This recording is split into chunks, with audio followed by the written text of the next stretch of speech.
Which aspects of your own personality would you say you incorporated into the character? Backpack. Just the backpack. I love backpacks, and I got to have one in the movie.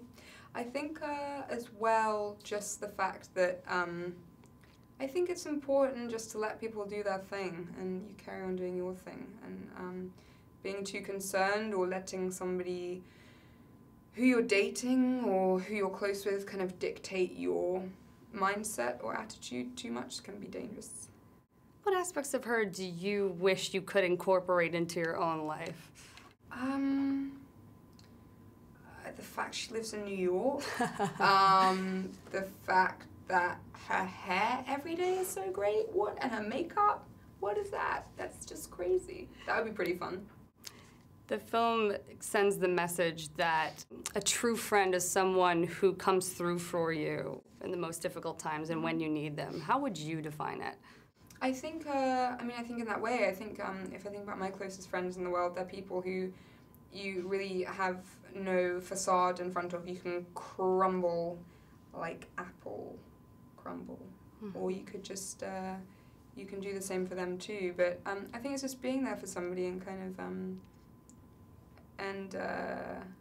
living life together.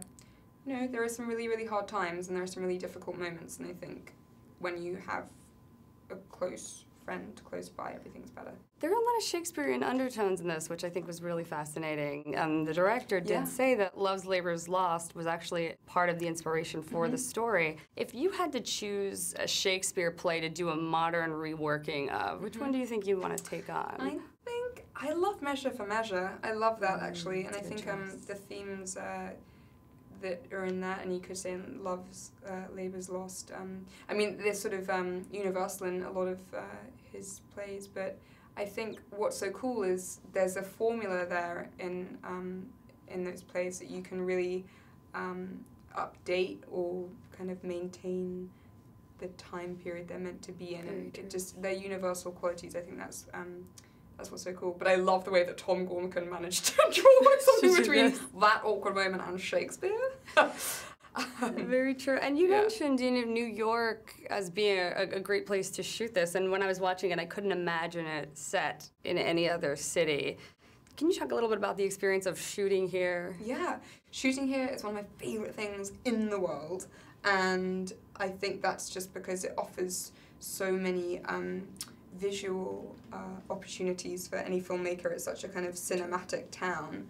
I think it was also wonderful to film here because you never know, it could say it's set in New York, but maybe you'd end up filming it sort of on an ice cream truck in the desert. But also, I think the city informs the attitudes of the characters in a lot of ways, so it's a great backdrop. Yeah, I think this one felt more authentically New York than we've seen. Totally, and I think really matter when you're shooting in a bar that you know very well, and then you're suddenly working there, and then you go back there a month later and you're like, oh, I was sick to death of this place a month ago, and now I'm happy to be back. It wasn't on like some soundstage in Toronto. No. You could definitely tell, Thank you so much. I really appreciate it, and congrats again on the film. Nice to meet you. You too.